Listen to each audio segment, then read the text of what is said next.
square back dito sa usapang OFW. Medyo na ano ko kanina nung sinasabing maganda pumunta sa Taiwan. Eh naisip ko baka pati yung mga nagtatago sa floodgate scandal. Doon magpunta. Doon magpuntahan. Pwede, oo. Posible. Oo. Pwede doon sila magtago. Kasi, meron ba tayo dyan, extradition? Yun ang ano. So, I mean, Kasi unang-una, ang mga government officials supposedly ay hindi dapat muntang Taiwan because of the one China policy. But probably because of what's going on, no? Yung lumalawak at lumalaki na floodgate na skandalo nga. At the same time, nakita na 22 out of 1,700 lang ang nagawang classrooms. Posible nga doon na kayo magtago kasi bawal pumunta doon eh. Lalo na yung mga government officials, diba? Because of the one China policy. So, Taiwan is an alternative. Ayan. And we are unearthing a lot of more controversies and scandal. Correct, oo. With regards to the malversation of public funds.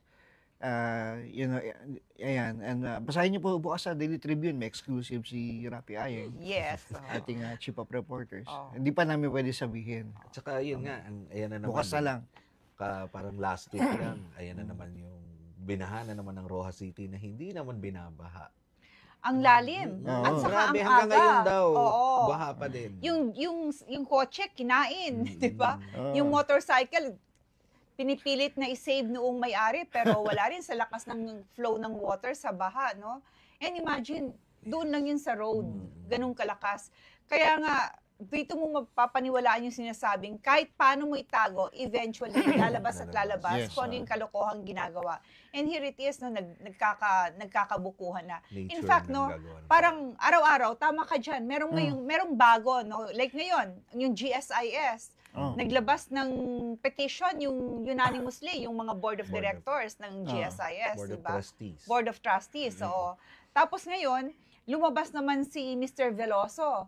Pero ang dinidiscuss ni Mr. Veloso, ni Mr. Vic Veloso ng GSIS, ay yung kanilang kita at binibigay sa mga yung mga nabahaan. Sorry, medyo na ano yung Tagalog ko yung mga ng disaster, yung mga tinamaan. Pero ang kino-question dito is the manner na ininvest yung pera ng mga pensioners doon sa mga stocks na ngayon ay talaga kung baga sa ano ay nagtatank. Wala talaga halos value, no? Kaya kung paper ang pag-uusapan, paper loss sila right now.